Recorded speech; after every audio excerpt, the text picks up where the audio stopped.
Shalom saudara yang kasih Tuhan, Merry Christmas and Happy New Year.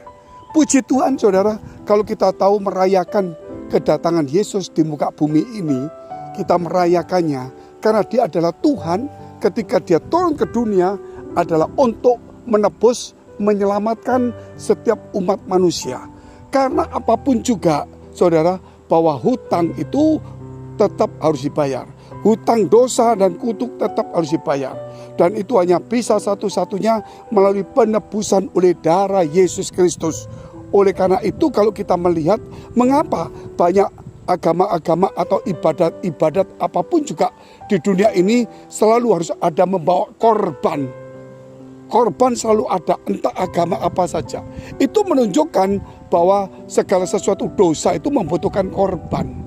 Dan Yesus telah turun ke dunia sebagai korban yang sempurna. Sebab itu ketika Yesus turun ke dunia, apa yang terjadi? Tuhan masih kirim itu yang namanya orang Majus melalui perbintangan. Yaitu saudara, ini pengetahuan orang hikmat yang dari timur, yaitu Persia. Dia datang dan dia menyembah kepada Yesus, yaitu dengan membawa emas, mur, dan kemenyan. Karena mereka adalah orang-orang yang bijaksana dan terkenal sebagai tokoh agama maupun bangsawan.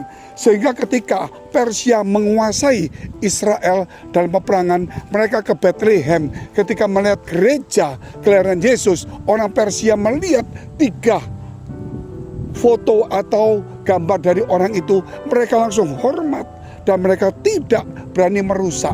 Karena apa saudara? Karena itu adalah orang-orang terkenal. Sebab itu saudara, pada saat ini mereka berani memberikan hidup mereka karena ditonton bintang. Bukan hanya bintang, mereka pulang pun Tuhan memberikan mereka melalui sebuah mimpi bahwa mereka tidak boleh kembali ke jalan sebagaimana dia datang, yaitu di jalan yang lain. Mimpi, Tuhan bicara melalui mimpi juga. Sebab itu hari ini mari kita merenungkan kembali bahwa Yesus yang datang itu untuk menyelamatkan manusia. Dia akan datang kembali untuk mengangkat kita. Karena itu saya bacakan 2 Petrus pasal 3 ayat 11. Jadi jika segala sesuatu ini akan hancur, secara demikian betapa suci dan salehnya kamu harus hidup.